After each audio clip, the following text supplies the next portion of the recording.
예배에 나오신 여러분들을 환영하고 축복합니다. 잠깐 기도하겠습니다. 사랑이신 아버지 하나님, 참 감사합니다. 저희들 오직 예배 드리기 위해서 이 자리에 나왔습니다. 예배다운 예배, 교회다운 교회로서 새생명교회가 바르게 서고 이러한 어려운 때에 많은 교회의 모범이 되어질 수 있는 그런 교회로 설 수 있도록 축복하여 주시옵소서. 저희들 드리는 찬양을 받아 주옵시고 이 예배를 통해서 온전히 하나님 홀로 영광 받아 주시옵기를 예수님의 이름으로 기도합니다. 아멘. 예수님 오소서. 임마누엘 우리 주 찬양하겠습니다.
주님 한 분만으로 나는 만족해 찬양하겠습니다.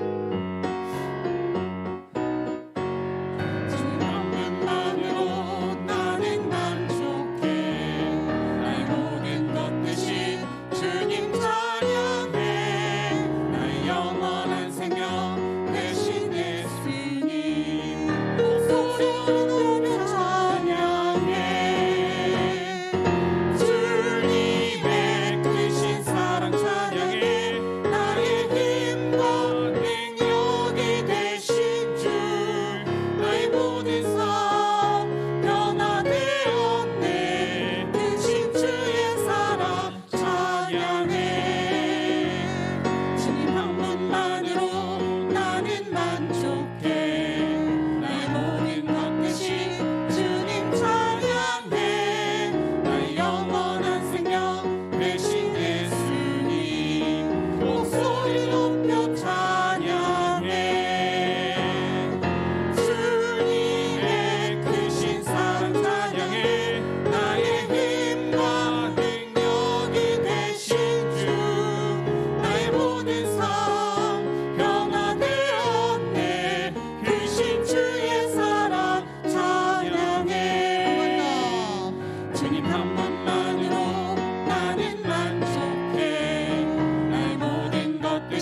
이런 교회 되게 하소서. 찬양하겠습니다.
우리의 마음을 모아서 주님 앞에 우리의 신앙을 고백하도록 하겠습니다. 사도신경으로 우리의 신앙을 고백합니다.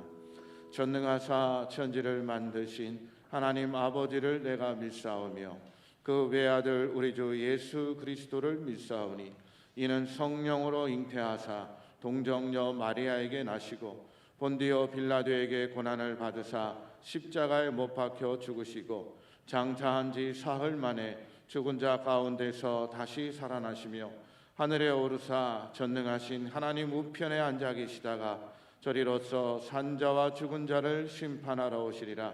성령을 믿사오며 거룩한 공예와 성도가 서로 교통하는 것과 죄를 사하여 주시는 것과 몸이 다시 사는 것과 영원히 사는 것을 믿사옵나이다. 아멘.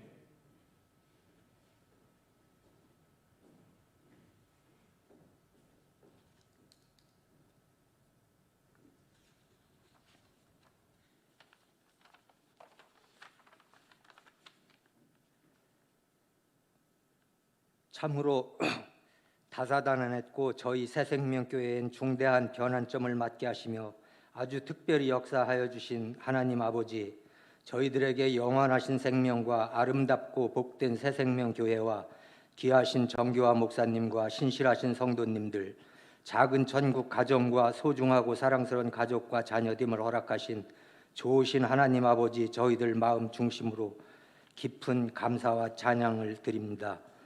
저희들 모두 아버지께서 허락하신 작은 전국 가정에서 마음껏 감사하고 사랑을 실천하고 승리하며 아버지를 영화롭게 해드리는 자녀들 되게 하여 주시옵소서. 부모는 자녀를 사랑하며 정성으로 잘 돌보고 자녀들은 부모를 공경하고 감사하며 순종하게 하시고 가정마다 그리스도의 향기와 사랑과 소망이 가득하고 아버지의 영광이 넘쳐나는 작은 전국들을 이루어 주변을 밝히고 살리며 아버지를 영화롭게 해드리는 귀하고 복되고 사랑스러운 우리 성도님들 되게 하시며 영광받아 주시옵소서. 하나님 아버지, 저희들 각자와 우리 새생명교회와 나라와 민족과 모두를 긍휼히 여겨주시고 입으로만 마음으로만이 아닌 진실한 삶으로 이웃과 교회와 나라와 민족을 사랑하며 우리 민족이 아버지께 영광 돌려드리며 귀하게 쓰임받기 위해 그 무엇도 아끼지 않고 목숨까지도 기꺼이 드릴 수 있는 자녀들 되게 하시고 교회를 세우며 아버지의 뜻하심대로 세상을 살리고 구하는 일에 아주 귀하게 쓰임받는 신실하고 준비되고 충성된 저희 민족 삼아주시며 영광받아 주시옵소서.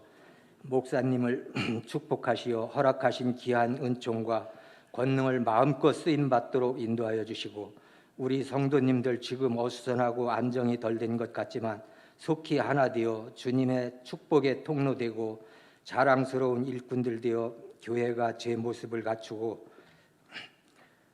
제 역할을 충실히 수행하며 아버지를 영화롭게 하는 교회요 성도님들 되게 하시며 영광받아 주시옵소서. 지혜도 주시고 사랑과 권능과 겸손과 간절한 마음과 필요한 모든 것 넘치도록 부어주시며 아버지 긍휼을 베풀어 주시어 아주 귀하고 아름답고 요긴하게 들어 쓰시며 영광받아 주시옵소서. 하나님 아버지, 저희 민족 모두를 불쌍히 여겨주시길 간절히 구합니다. 한 생명도 빠짐없이 모두가 하나님을 두려워하고 경외하며 가슴을 찢고 회개하게 하시고 정치인들과 관료들, 교육자들, 경제인들 각 분야의 지도층과 민족 모두가 온전히 아버지께로 돌아와 아버지의 신실한 백성들 되어 정치가 안정되고 교육과 경제가 살아나고 남북과 도처에 흩어진 우리 민족 모두가 주님 안에서 온전히 하나 되어 그동안 고통과 상처를 치유받고 새 힘을 얻어 세상을 밝히고 구하는 귀하고 복된 민족 삼아 주시옵소서. 사악하고 간악한 그 어떤 것들도 얼씬도 못하게 하시고 이미 들어와 활동하는 헛된 세력들도 깡그리 소멸하여 주시고 일본, 중국, 러시아, 동남아가 우리의 일터요 사명지 되게 하시며 그들 모두를 구하는 잘 준비되고 충성되고 권세 있는 일꾼들 되게 하여 주시옵소서. 우리 새생명교회를 불쌍히 여겨주시고 친히 일일이 주장하시어 모두가 진정으로 주님을 사랑하고 말씀을 사모하고 말씀을 바로 알고 말씀대로 순종하고 충성하며 모든 일들이 아버지 뜻하심대로 잘 이루어지게 하시고 코로나 바이러스 문제로 등교하지 못하여 평생 지장이 되는 학생들 한 명도 없도록 특별히 살펴주시고 아버지, 성도님들과 교회의 모든 일들이 다 아버지를 흡족하게 해드리며 영광 돌려드리는 아주 귀한 일꾼들로 쓰임받게 하여 주시며 영광 받아 주시옵길 존귀하신 예수님 이름으로 간절히 기도드립니다. 아멘.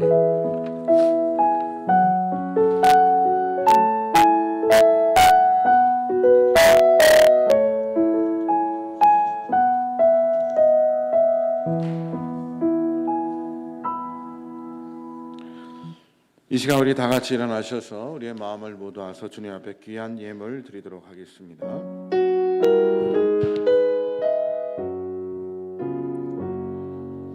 나의 보와 드리니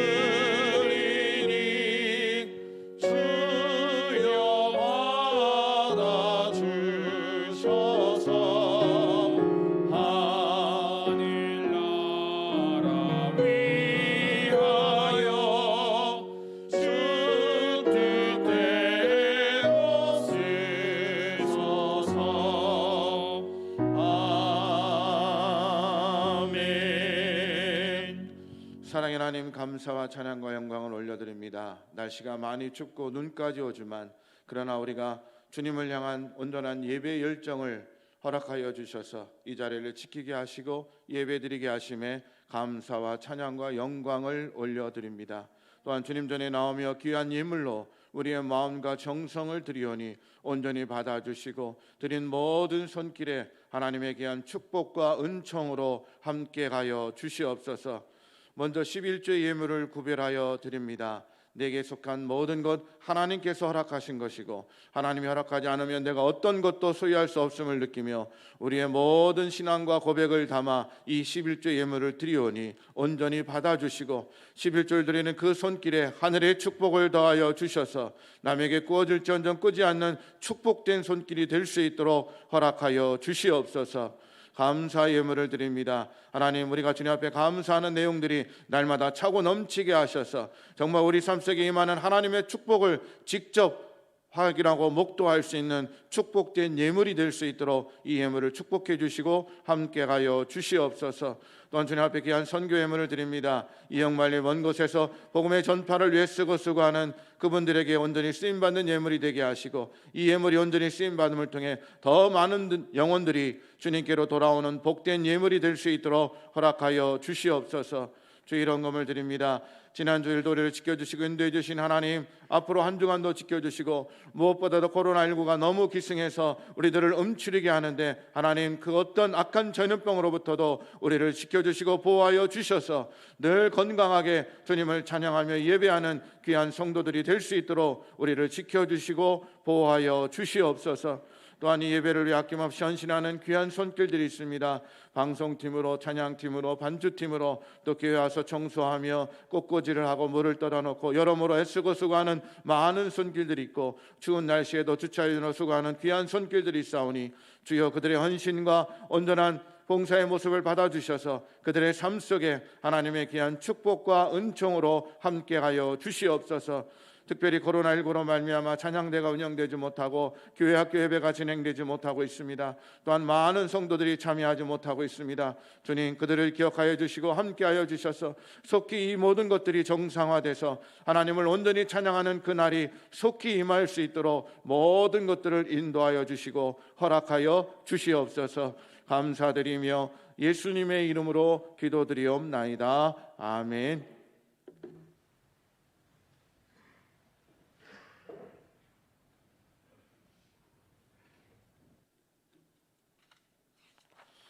교회 소식 전해드리겠습니다. 오늘은 대림절 세 번째 주일로 지킵니다. 이제 다음 주 네 번째 주일로 지키고 25일이면 주님께서 이 땅에 오신 성탄의 의미를 기뻐하며 축하하는 날입니다. 코로나19로 말미암아 우리가 좀 온전히 모여서 예배드리는 것도 힘들고 여러 가지 상황이 힘들지만 그러나 주님의 다시 오심을 기다리고 성탄을 기뻐하며 절기를 기쁜 마음으로 준비할 수 있는 여러분이 되시기를 소망합니다. 2부 예배 후에 목양실에서 당회로 모이도록 하겠습니다. 2021년, 죄송합니다. 20년이 아니라 21년입니다. 21년 달력이 나왔습니다. 예배 끝나고 돌아가실 때 각 가정마다 한 분 내지 두 분씩 가져가셔서 달력을 활용해 주시기 바랍니다. 코로나19 방역 준수 안내입니다. 코로나19 거리두기가 2단계로 확정됐습니다. 그래서 여러분들이 방역 수칙을 잘 지켜주시고 마스크를 꼭 착용하고 예배에 참여해 주시기 바랍니다. 그리고 거리두기를 위해서 가능한 분들은 2부 예배보다 1부 예배를 좀 참여해 주셔서 인원이 분산될 수 있도록 그렇게 협조해 주시기 바랍니다. 다음 주일 2부 예배 후에는 재직회로 모이도록 하겠습니다. 성탄절 드레스 코드 색깔이 빨간색입니다. 본래 교회에서 저에게는 흰색을 지키지만 저희들이 이제 축하하는 의미에서 빨간색을 쓰는데, 그래서 이번 성탄절 때 모든 성도들이 자기가 입고 오시는 옷 중에 빨간색이 꼭 끼어야 됩니다. 어떤 분은 넥타이를 하고 오셔도 좋고, 여자분들은 뭐 빨간색 목도리를 하고 오셔도 좋고, 요즘 마스크를 쓰니까 뭐 빨간색 마스크를 쓰고 와도 좋습니다. 성탄절을 축하하고 함께 그것에 참여하는 의미로 성탄절 예배일 때 빨간색 드레스 코드를 맞춰서 입고 오셔야 됩니다.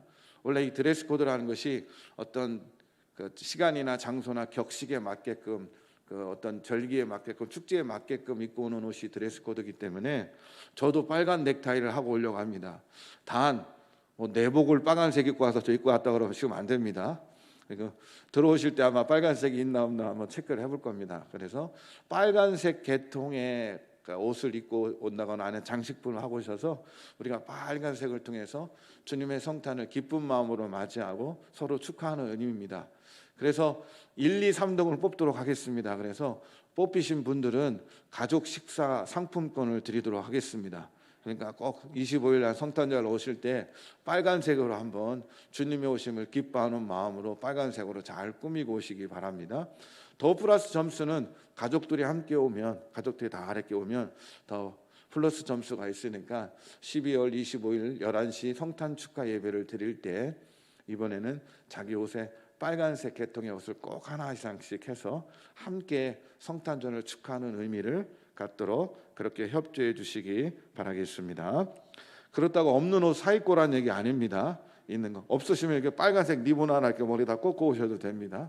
그래서 빨간색 계통으로 한번 우리가 드레스 코드를 맞춰서 주님의 오심을 우리가 예배드리고 축하하는 것도 아주 귀하지만 우리가 우리의 몸으로 내가 하나라도 정성을 통해서 주님의 오심을 기뻐하겠다는 마음으로 성탄절 드레스 코드를 한번 맞춰 주시기 바라겠습니다.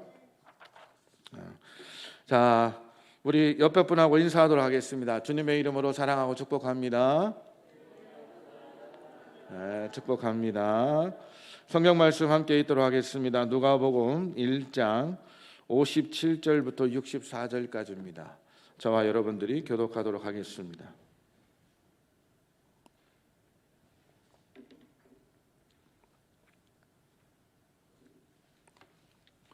엘리사벳이 해산할 기한이 차서 아들을 낳으니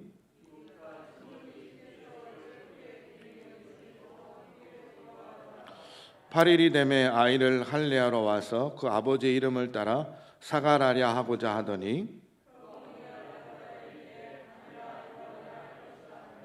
그들이 이르되 내 친족 중에 이 이름으로 이름한 이가 없다 하고 그가 서판을 달라 하여 그 이름을 요한이라 쓰매 다 놀랍게 여기더라.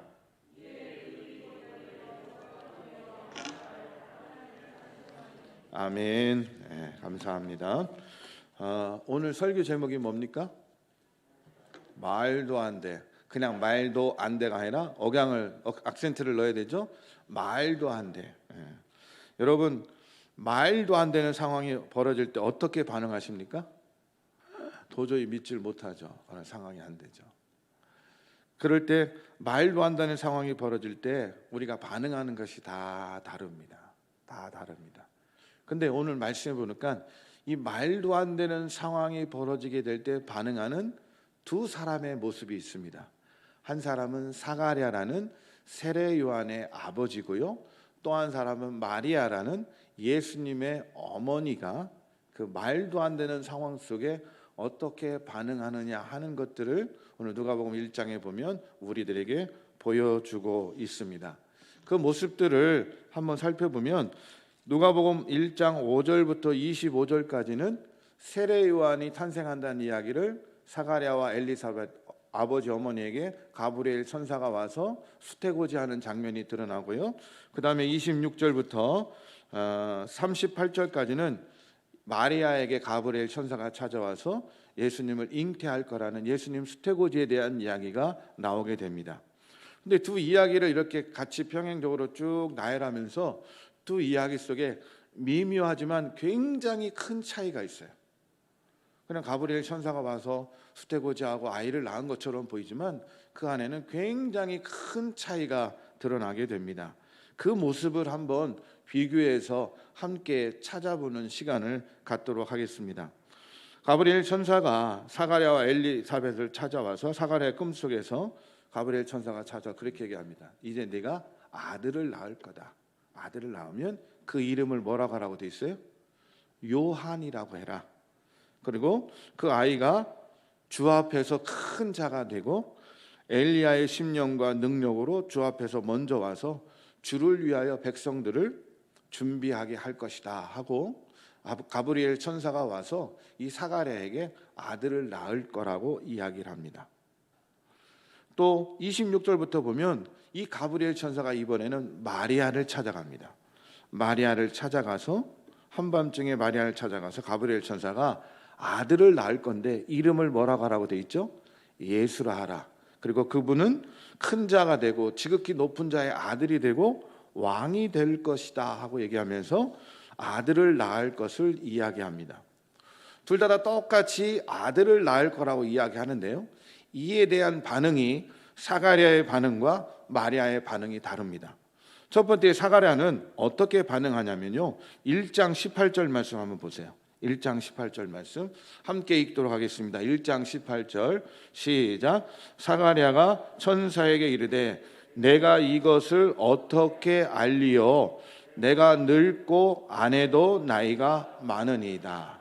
이게 보면 어떻게 알리요? 내가 늙고 아내도 나이가 많으니이다. 그러니까 이것을 수긍한다는 거예요? 아니면 부정하는 거예요? 부정하고 의심하는 겁니다. 내가 어떻게 알리요라는 단어가 카타티라고 표현하는데, 이것은 by what, 무엇을 통해서, 어떤 증거를 통해서 내가 그것을 알 수 있겠습니까? 라는 거예요. 그러니까 증거를 보여달라는 얘기예요. 내가 이제 나이가 들어서 아이를 낳기가 좀 힘든 나이가 됐는데 만약에 천사 당신이 지금 나에게 한 이야기가 맞다면 증거를 보여달라는 거예요. 표적을 보여주거나 증거를 보여주지 않으면 내가 믿을 수 없겠나이다 하는 그런 얘기입니다. 그러면서 내가 늙고 나이가 많아서 상식적으로 이게 나한테 쉽게 일어날 일이 아닙니다 하면서 의심하고 부정하는 반응을 보입니다. 그랬더니 가브리엘 천사가 뭐라고 얘기하냐면, 나는 하나님 앞에 있는 가브리엘이다. 하나님 앞에 있다는 얘기는 뭐예요? 내가 임의 데려와서 너한테 그렇게 축복을 내리고 아들 주겠다고 한 것이 아니라 하나님의 명령을 듣고 와서 너한테 전하는 거다. 네가 아들을 갖는다는 것은 내 이야기가 아니라 누구의 명령이라는 거예요? 하나님의 명령이라는 거예요. 누구의 명령이라고요? 하나님의 명령. 그럴 때 그 말에 대한 권세를 갖고 네가 믿어라 하고 얘기합니다. 그런데 사가랴는 끝까지 믿지 않습니다. 그에게 의심을 품고 쉽게 믿지 않습니다. 그렇게 되자 20절에 계속 믿지 못하는 사가랴에게 가브리엘 천사가 심판을 내립니다. 같이 한번 읽어볼까요? 시작. 보라, 이 일이 되는 날까지, 잠깐만요, 이 일이 되는 날이 뭐예요? 아들을 낳을 때까지, 앞으로 10개월 동안 아들이 낳을 때까지 어떤 일이 벌어진다고요? 네가 말 못하는 자가 되어 능히 말을 못하리니 이는 내가 내 말을 믿지 아니하니거니와 때가 이르면 내 말이 이루어지리라 하더라. 결국 가브리엘 천사는 끝까지 자기의 말을 믿지 않게 되자 사가랴에게 말 못하게 하는 심판을 내립니다. 믿지 않은 결과로, 그 질책으로 증거를 보여주고 믿지 않고 의심하게 되자 그를 말 못하게 하게 됩니다. 10개월 동안. 그리고 오늘 저희들이 아까 읽은 말씀처럼 10개월이 지나고 아들이 낳고 8일 만에 할례를 받고 그 아들을 자기 등록하기 위해서 갔다가 아들 이름을 뭐라고 해야 됩니까? 했더니 부인 엘리사벳이, 다른 사람들이 아버지처럼 사가랴라고 기록할까 했더니 이 엘리야가 아닙니다, 요한이라고 합니다. 그러니까 사람들이 놀래죠. 너희 가족 중에, 친척 중에 요한이라는 이름이 없다. 그 당시 유대인들은 가족 중, 친척 중 이름들을 따서 계속 물려받는 그런 풍습이 있거든요. 그럴 때 이 아버지가 말을 못하니까 아버지 어떻게 했으면 좋겠느냐 하고 사람들이 얘기할 때 이 사가랴가 말을 못하니까 어떻게 합니까? 글 서판에다가 뭐라고 적어요? 요한이라고 적어요. 그러고 나니까 어떤 일이 벌어져요? 이 사가랴가 말을 하게 되고 그게 놀라워서 하나님을 찬양하는 장면이 오늘 본문 말씀에 우리가 읽게 됐던 거죠. 결국 사가랴가 말을 못했던 것은 원래부터 말을 못하는 벙어리가 아니라 뭐 때문에 말을 못했다는 거예요? 가브리엘 천사가 와서 전하는 하나님 말씀을 믿지 않게 될 때 하나님께서 이 가브리엘을 통해서 말을 못하도록, 그 질책하고 의심의 대가로 말을 못하도록 만든 겁니다. 그리고 아들을 낳자 입이 열리게 됩니다. 결국 사가랴는 내가 아들을 낳을 것이라는 이야기를 믿지 않게 되고, 내가 늙어서, 나도 늙고 내 아내도 늙어서 아들을 갖지 못할 겁니다 하고 부정하고 의심했다는 거예요. 그런데 이런 사가랴의 반응과 다르게 마리아는 다른 반응을 보입니다. 마리아에게도 가브리엘 천사가 와서 아들을 낳으리니 그 이름을 예수로 하라. 그가 지극히 높은 자의 아들이시고 그리고 왕이 될 것이고 모든 사람들을 구원할 메시아가 될 것이라는 것들을 그렇게 암시하면서 아들을 낳을 것이다 라고 이야기합니다. 그럴 때 이 마리아의 반응은 사가랴와 비슷한 반응을 보이는 것처럼 보입니다. 34절 보세요. 함께 읽습니다. 34절 시작. 마리아가 천사에게 말하되 나는 남자를 알지 못하니 어찌 이 일이 있으리까. 그 당시 마리아는 요셉과 약혼한 사이입니다. 그런데 아직 남자를 경험하지 못했습니다. 그러니까 보통 아이를 낳으려면 남녀가 만나서 육체적인 관계를 통해서 아이를 낳기 때문에 아직 남자를 한 번도 경험해보지 않은 동정녀 처녀이기 때문에 내가 아이를 낳을 수가 없습니다. 내가 남자를 알지 못하는데 어떻게 아이를 낳습니까? 이건 있을 수 없는 이야기죠. 그러면서 어찌 이 일이 있으리까 라고 이야기합니다. 그러면 34절에 어찌 이 일이 있으리까 하는 표현하고 18절 말씀에 내가 이것을 어찌 알려라는 말이 우리나라 말로는 다 비슷한 것처럼 보여요. 그런데 이것을 원어로 보게 되면 다릅니다.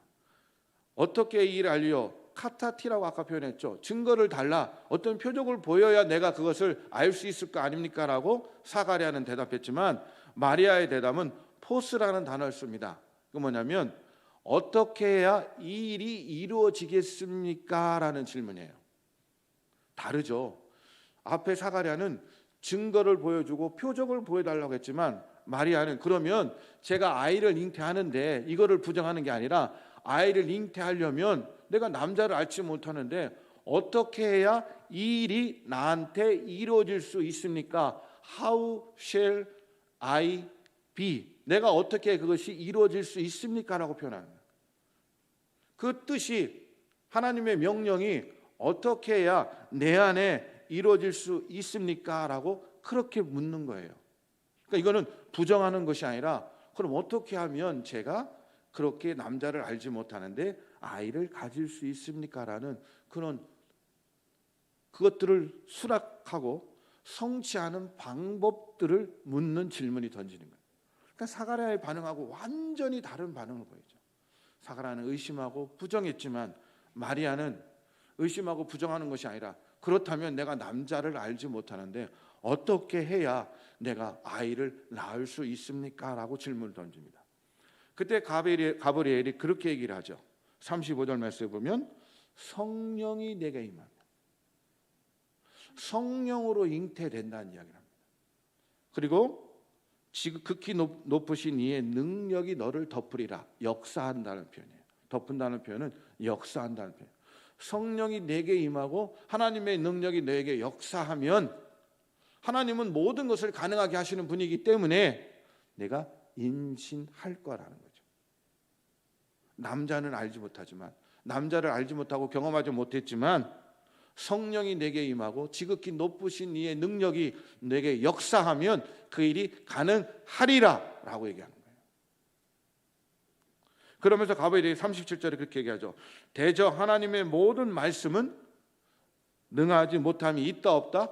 없다. 하나님의 모든 말씀은 하나님과 같은 능력과 권세가 있기 때문에 하나님의 말씀은 능하지 못함이 있다 없다? 없다. 하나님 말씀대로 될 거라는 거예요. 네가 그 말씀을 믿고 수긍하기만 하면 아니 하나님의 말씀이 선포된 그대로 분명히 이루어질 수 있다라는 것을 가브리엘 천사는 그렇게 분명히 이야기를 합니다. 그리고 이 이야기를 듣고 38절에 마리아가 뭐라고 대답합니까? 마리아가 이르되 주여 여종이오니 말씀대로 내게 이루어지이다 하매. 뭐예요? 그것 말씀대로 내게 이루어지기를 소망하고 그렇게 받겠습니다 하고 수긍하고 순종하는 장면이죠. 여러분은 만약에 오늘 이 말씀처럼 상식적으로 이해가 되지 않는 말도 안 되는 상황이 닥칠 때 어떻게 반응하시겠냐? 보통 사람들은 믿지 못하죠. 인정하지 않으려고 하죠. 우리도 마찬가지일 거예요. 살아가면서 말도 안 되는 상황이 우리한테 딱 부딪히게 되면 에이 말도 안 돼. 그런 소리 하지 마. 그게 당연한 우리의 반응이라는 거예요. 근데 오늘 상황을 보면 하나님의 천사가 우리를 찾아와서 얘기합니다. 하나님의 천사가 내 꿈에 들어와서 천사가 와서 그 말을 하는 그 특별한 상황이에요.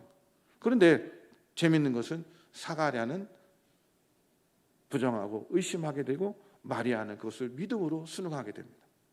만약에 여러분들에게 그런 상황이 벌어진다면 여러분들은 사가랴처럼 반응하시겠습니까? 아니면 마리아처럼 반응하시겠어요? 지금 거수로 한번 확인해 볼까요? 손 들어서 한번 확인해 볼까요? 여러분은 어떠세요? 사가랴처럼 반응하시겠어요? 마리아처럼 반응하시겠어요? 솔직하게 마리아처럼 반응하실 거예요? 아, 감사하네. 저는 아직 마리아 쪽으로 많이 못 갔을 것 같아요. 제 솔직한 모습은 사가랴처럼 그렇게 의심하고 그랬을 것 같아요. 근데 그건 믿음의 모습이 아니죠. 사가랴는 상식적으로 이해되지 않는 일들이 벌어지자 자기가 제사장이고 아론의 자손으로 제사장임에도 불구하고 끝까지 이해하지 못하게 되고 결국 하나님의 질책을 받아 벙어리가 됩니다. 이미 사가랴는 제사장이기 때문에 구약의 아브라함이 불가능한 일을 100세의 아들을 낳고 그의 아내 사라가 90세의 아들을 낳은 일을 이미 구약의 모습을 통해서 사가랴는 알고 있었습니다. 제사장으로 그 누구보다도 이 사실을 잘 알고 있었음에도 불구하고 이 사가랴는 그것을 믿음으로 순종하지 못합니다. 그러면서 내가 늙고 아내도 나이가 많습니다 하고 의심을 하게 됩니다. 그런데 민수기 8장 24절에서 25절 말씀에 보면요, 어떤 말씀이 나오냐면 민수기 8장 24절 25절 같이 한번 읽어볼까요? 시작. 레위인은 이같이 할지니 곧 봉사할 것이요 50세부터는 그 일을 쉬어 봉사하지 아니할 것이나. 레위인들은 25세부터 회막에 들어가서 성막에 들어가서 봉사를 하고 몇 세면 마감을 한다는 거예요? 50세면 마감을 한다는 거예요. 그러면 사가랴의 나이가 지금 몇이라는 거예요? 적어도 제사장으로 현직 제사장으로 있기 때문에 50이 안 됐다는 거예요. 50이 안 됐다는 거예요. 아브라함은 100세에 이삭을 얻는 것처럼 하나님이 계획하시면 불가능한 일이 없음에도 불구하고 지금 사가랴는 50세도 안 된 나이예요. 그러면 생물학적으로도 아직 아이를 가질 수 있는 나이임에도 불구하고 제가 나이가 좀 들고 먹어서 아이를 갖기가 좀 힘듭니다 라고 표현하고 있다는 거예요. 얼마나 불신앙의 모습이에요. 아니 그냥 생물학적으로도 아직도 아이를 낳을 수 있는 나이임에도 불구하고 가브리엘 천사가 와서 아들을 낳을 것이라 할 때 그것을 의심하고 부정을 하게 되었다는 겁니다. 어떻게 할리요? 증거를 보여달라고 표현하죠. 내가 늙고 아내도 나이가 많으니 상식적으로 이거 쉽지 않은 일입니다라고 그렇게 얘기합니다. 하나님의 말씀이 임할 때 말씀을 의심합니다. 그럼 보세요. 사가랴가 이 말씀을 의심하고 말씀을 받아들이지 못하고 말씀을 판단했던 기준이 뭐가 됩니까? 상식, 인간들이 갖고 있는 논리, 아니면 자기의 생각과 판단을 가지고 말씀을 판단하고 해석하는 거예요. 결국 내 생각과 상식에 맞지 않는다고 그 말씀을 의심하고 판단합니다. 가브리엘 천사가 와서 직접 말씀을 명했음에도 불구하고 상식에 맞지 않는다고 이거는 쉽게 일어날 일이 아니라고 생각하면서 자기의 생각과 판단 속에서 말씀을 거부하고 의심하게 됩니다. 믿는다고 하면서도 순종으로 화답하지 못했다는 겁니다. 의심합니다. 하나님 말씀을 의심합니다. 이렇듯 말씀과 믿음은 내 생각, 내 판단, 상식적으로 이해하게 되는 기준이 뛰어넘는 것임에도 불구하고 그것을 제사장으로 누구보다도 잘 알고 있음에도 불구하고 말씀에 온전히 순종하기보다는 하나님의 말씀 앞에 상식과 인간의 논리와 자기 생각과 자기 판단들을 드러냅니다. 결국 그것에 믿음은 없게 되고 의심하게 될 때 이 사가랴에게는 아무런 능력이 나타나지 않고 오히려 하나님의 질책을 받게 됩니다. 사가랴의 믿음은 죽은 믿음이 되죠. 믿음이 있다라고 얘기는 하지만 그의 믿음은 이미 살아있음이 없는 믿음이기 때문에 그의 믿음은 화석처럼 죽은 믿음이 될 수밖에 없다는 겁니다. 이에 반해서 마리아는 어떻습니까? 동정녀 처녀의 몸이지만 가브리엘 천사가 와서 아들을 낳는다는 이야기할 때 굉장히 많이 놀랬겠죠. 여러분 한번 생각해 보세요. 결혼도 안 한 처녀가, 남자를 알지 못하는 처녀가 아이를 가져요. 그럼 다른 사람들은 그 마리아를 보고 뭐라고 생각하겠어요? 부정한 여인이다. 요셉이 이 아이 내 아이는 아닙니다 그러면, 약혼한 요셉의 아이도 아니면 이 여인은 부정한 여인이 돼서 신명기 22장에 보면 이 여인과 그 아이의 아버지를 데려다가 동네 사람들이 돌로 쳐서 죽이라 하고 율법에 나와 있어요. 그러면 이 사실이, 임신한 사실이 요셉이 거절하게 되고 사람들에게 알려지게 되면 자기는 부정한 여인이 돼서 파혼당하는 거, 수치당하는 것뿐만이 아니라 돌에 맞아 죽는 상황까지 벌어지게 되는 아주 위험한 순간이라는 거예요. 그런데도 그런 고정관념을 뛰어넘고 하나님의 말씀에, 가브리엘 천사를 통해 들려주는 하나님의 말씀에 믿음으로 순종하는 모습을 보여줍니다. 자신의 체면, 자신의 인격, 자신의 수치심을 생각해서 도저히 받아들일 수 없는 상황이지만, 그러나 마리아는 자신의 인격보다, 자신의 체면보다, 자기의 수치심보다 하나님의 말씀에 먼저 순종하는 참 믿음의 모습을 보여주게 됩니다. 여러분은 어떻습니까? 하나님 말씀 앞에 내 인격과 내 체면과 내 생각들을 내려놓고 그 말씀에 순종하십니까? 아니면 하나님 말씀이 들려질 때 그 말씀에 온전히 순종하기보다는 그 말씀대로 행했을 때 내 체면이 어떻게 되고 내가 어떤 수치심을 당하게 되고 다른 사람들에게 놀림을 받고 이런 것들을 먼저 생각하면서 그 말씀을 거부하냐는 거죠. 그런데 마리아는 자기의 인격, 체면, 수치심, 자기의 생명까지도 내려놓고 하나님 말씀에 순종하는 모습을 보여줍니다.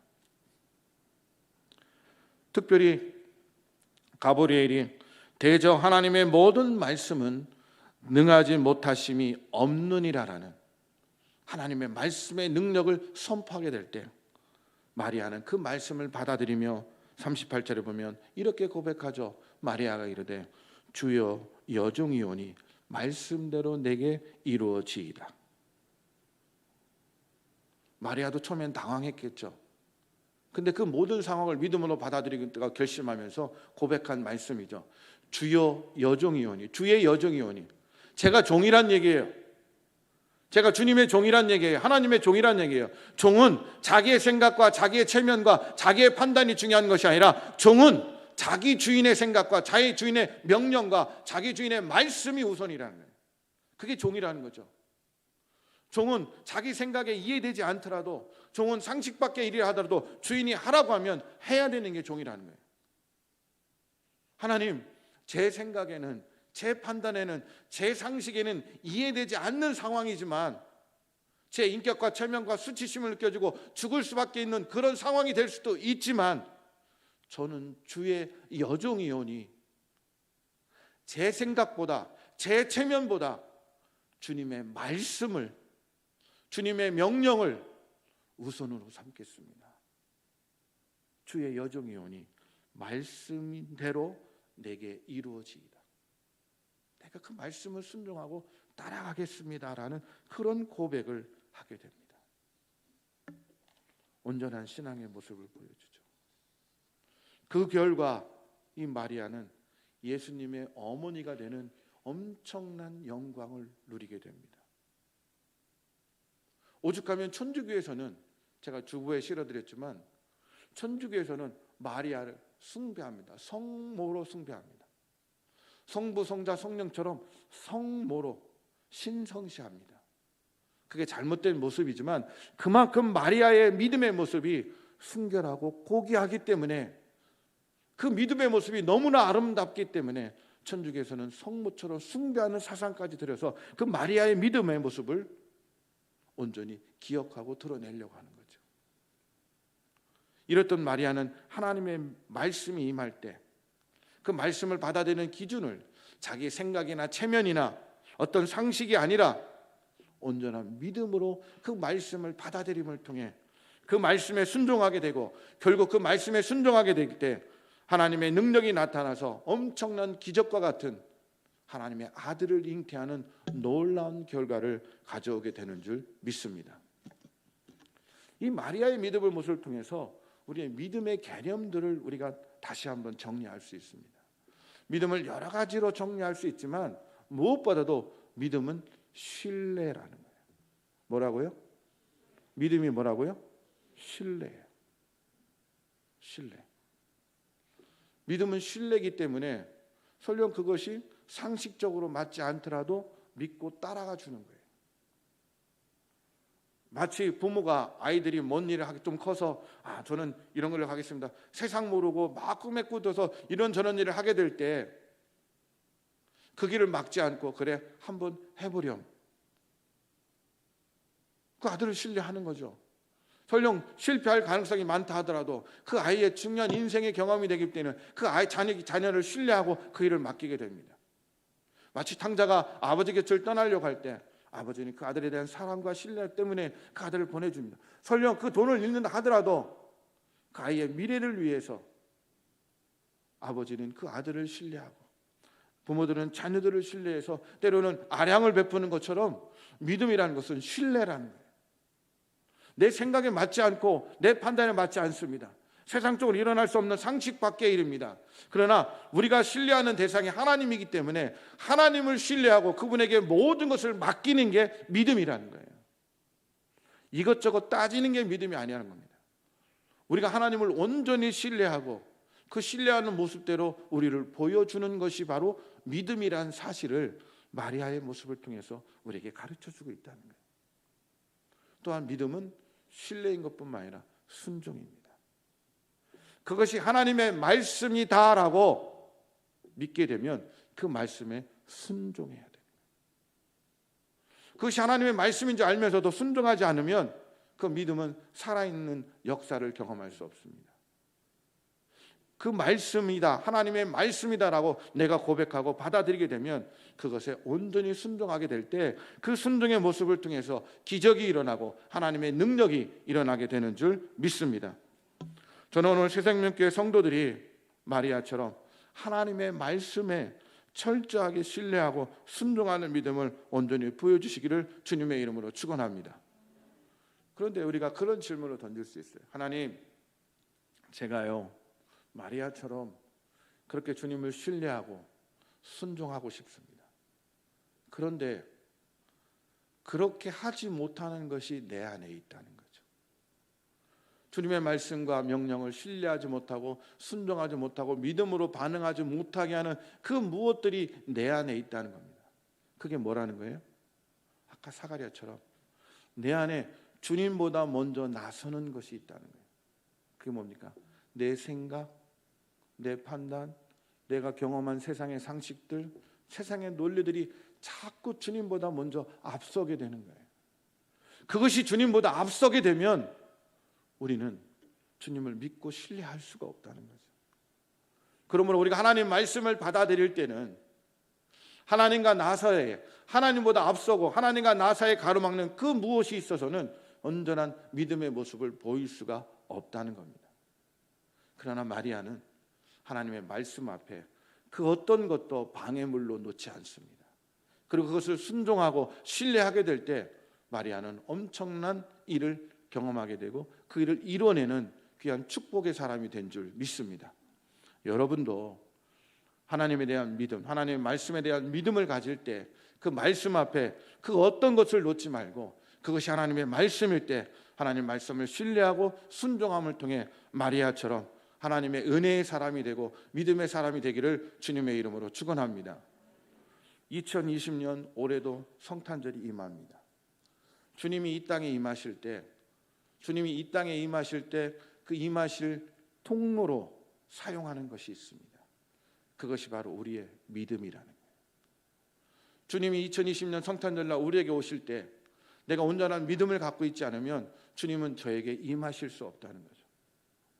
온전한 믿음의 모습을 갖지 못하면 올 성탄절 아무리 성탄절이 기쁘고 즐겁다고 얘기를 해도 내가 온전한 믿음의 모습으로 주님을 맞이하지 않으려면 나에게는 성탄절이 임할 수 없고 주님의 다시 오심이 임할 수 없다는 겁니다. 그러므로 주님은 우리 안에 들어오실 때 거저 들어오는 것이 아니라 믿음이라는 것을 통해서 들어오시게 됩니다. 그러므로 성탄절 무엇보다도 믿음의 모습으로 주님을 맞이할 수 있고, 믿음으로 주님으로 맞이하게 될 때 우리 안에 성탄의 은혜와 축복이 가득 임하게 될 줄 믿습니다. 세상적인 쾌락이나 그 어떤 것이 아니라 온전한 믿음으로 주님의 성탄을 준비할 수 있고 맞이할 수 있는 여러분 모두가 되시기를 주님의 이름으로 축원합니다. 기도하겠습니다. 사랑의 하나님, 감사합니다. 오늘 말도 안 되는 상황이 우리에게 벌어지게 될 때, 그러나 그것이 하나님의 말씀으로 우리에게 다가오게 될 때, 사가랴는 의심하고 부정했지만 마리아는 자기 생명까지도 내려놓고 그 말씀을 믿음으로 순종하게 될 때 예수님의 어머니가 되는 놀라운 축복과 은총을 누리게 됩니다. 그러나 의심하고 부정했던 사가랴는 말 못하는 하나님의 징계를 받고 결국 불신앙의 모습을 보여준 그 대가를 치를 수밖에 없었습니다. 이제 대림절을 지나고 성찬을 맞이하는 우리가 주님의 오심을 어떤 마음으로 맞이해야 되겠습니까? 사가랴처럼 의심하고 부정하는 모습이 아니라 마리아처럼 자기의 모든 것을 내려놓고 믿음으로 주님을 맞이하게 될 때 이번 성탄절은 그 어느 때보다도 우리에게 은혜요 큰 축복이 되는 귀한 주님의 성탄절이 될 수 있음을 믿습니다. 우리가 주님을 맞이하는 우리 온전한 믿음을 돌아보게 하셔서 하나님, 마리아처럼 순전한 믿음을 가지고 주님을 맞이할 수 있고 고백할 수 있는 저희 모두가 될 수 있도록 허락하여 주시옵소서. 예수님의 이름으로 기도드리옵나이다. 아멘. 다 같이 일어나셔서 이렇게 찬양하겠습니다.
우리 주 예수 그리스도의 은혜와 하나님 아버지의 지극하신 사랑하심과 성령의 이끌어주시고 충만케 하심이 오늘도 주님의 오심을 순전한 믿음으로 온전히 순종함을 통해 마리아처럼 주님의 오심을 내 삶 깊숙이 받아들이며 온전한 믿음으로 주님을 맞이하는 귀한 사람이 됨을 통해 성탄절의 기적과 축복과 능력이 내 삶 속에 가득 임하기를 소망하는 여기 모인 모든 새생명교회 성도들과 우리의 삶의 모든 것들 속에 지금부터 영원토록 함께하여 주시옵기를 간절히 축원하옵나이다. 아멘.